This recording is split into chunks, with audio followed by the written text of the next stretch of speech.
O'Sullivan. Senator Bullock. Thank you, Acting Deputy President. I've always adopted a parsimonious approach to spending other people's money.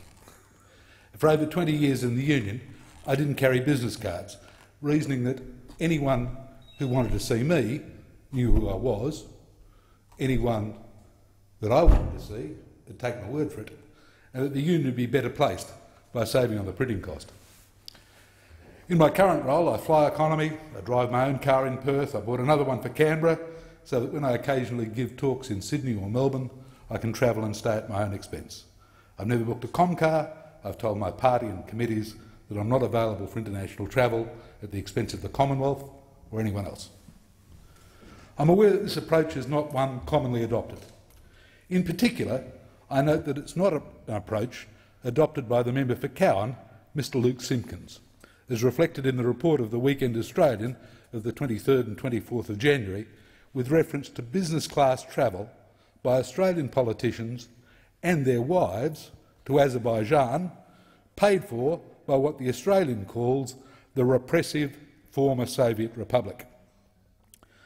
One of the problems inherent in undertaking such jaunts is the possibility of the perception that any action which one might take with respect to issues arising therefrom represents a dividend on the investment made by those who pick up the cost for the trip.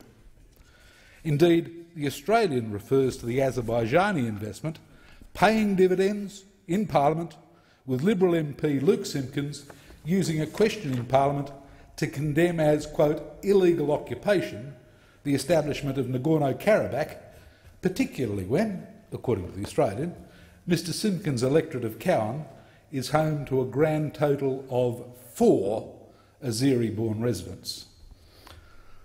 I had the opportunity of gaining some familiarity with the issues concerning Nagorno-Karabakh without leaving my office. Late last year, I had the privilege of meeting Mr David Iskanyan, a member of the National Assembly of Nagorno-Karabakh. I found Mr Iskanyan to be a tremendously impressive individual, a committed Democrat and a courageous defender of the liberty of his people against the oppression of his neighbour. My meeting with Mr Iskanyan prompted some research into Nagorno-Karabakh and the struggles of Armenian people generally.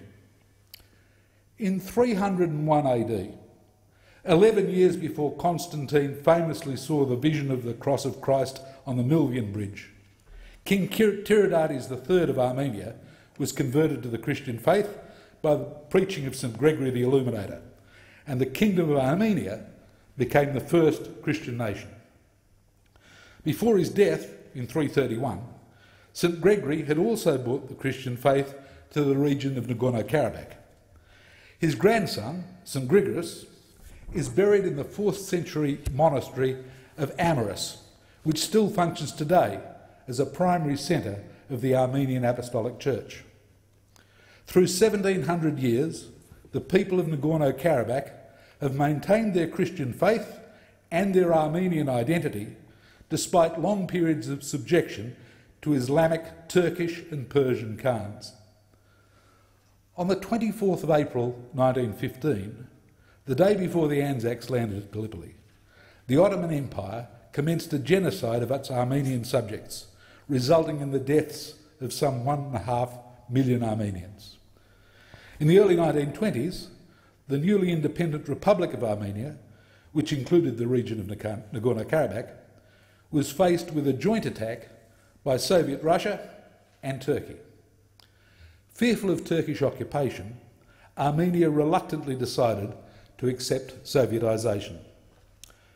Joseph Stalin, at that time, was Commissar for Nationalities and played a key role in the decision on how to incorporate Armenia and its neighbour Azerbaijan into the Soviet Union. On the 5th of July 1921, the Caucasus Bureau of the Russian Communist Party decided to transfer Nagorno-Karabakh region from Armenia and incorporate it into the Azerbaijan Soviet Socialist Republic. In the late 1980s, with the emergence of perestroika and glasnost, the people of Nagorno-Karabakh began exercising their fundamental right to self-determination, calling for unification with Armenia. On the 20th of February 1988, the Karabakh National Council voted 110 to 17 to request the transfer of Nagorno-Karabakh to Armenia. This call was aggressively opposed by Azerbaijan, which rejected any transfer of territory. On the 23rd of February 1988, 3 days later, an Azeri mob killed 50 Armenian villagers in Askeran. On the 27th of February, an Azeri mob hunted down Armenians in the city of Sumgayit, raping and killing them. In January 1990, an organised pogrom against Armenians living in the Azerbaijan capital of Baku resulted in 90 dead and 700 injured. On the 10th of December 1991, an independence referendum was held in Nagorno-Karabakh. With a voter turnout of 82.17%, the vote was 99.89% for independence from the Republic of Azerbaijan, which itself had just become independent from the Soviet Union. Azerbaijan attempted to militarily suppress the new nation, but the plucky Armenians of Nagorno-Karabakh, with the help of the Republic of Armenia, successfully defended their homes, their nation and their freedom, leading to a ceasefire on the 12th of May 1994. Nagorno-Karabakh is a well-functioning parliamentary democracy, which has conducted both presidential and parliamentary elections every 5 years since 1991. A formal constitution was adopted by referendum in 2006. This year, this brave nation of 150,000 people will celebrate 25 years of nationhood. This nationhood is a fact rooted in a history of 1,700 years of Armenian culture and heritage, and in the courage of the people of Nagorno-Karabakh, who seized their opportunity for freedom as the Soviet Union disintegrated. To speak, as the member for Cowan has repeatedly done in the other place, of the, and I quote, illegal occupiers of the Nagorno-Karabakh region of Azerbaijan is ludicrous.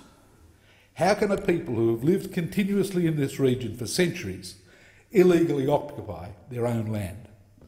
Furthermore, such uncritical support for Azerbaijan's absurd demand that this brave little nation commit suicide, dismantle its 25-year-old democracy and hand over its people to the tender mercies of the Azerbaijan government can only serve to strengthen the intransigence of Azerbaijanis in refusing to recognise the reality of Nagorno-Karabakh's nationhood. As Nobel Peace Prize winner Andrei Sakharov said in November 1989, shortly before his death, for Azerbaijan, the issue of Karabakh is a matter of ambition. For the Armenians of Karabakh, it's a matter of life and death. Joseph Goebbels may have notoriously preferred guns to butter, but the Australian government needs to take care that its efforts to increase exports of butter to Azerbaijan don't result in the Azerbaijanis more confidently turning their guns on the brave citizens of Nagorno-Karabakh. Thank you, Senator Bullock. Senator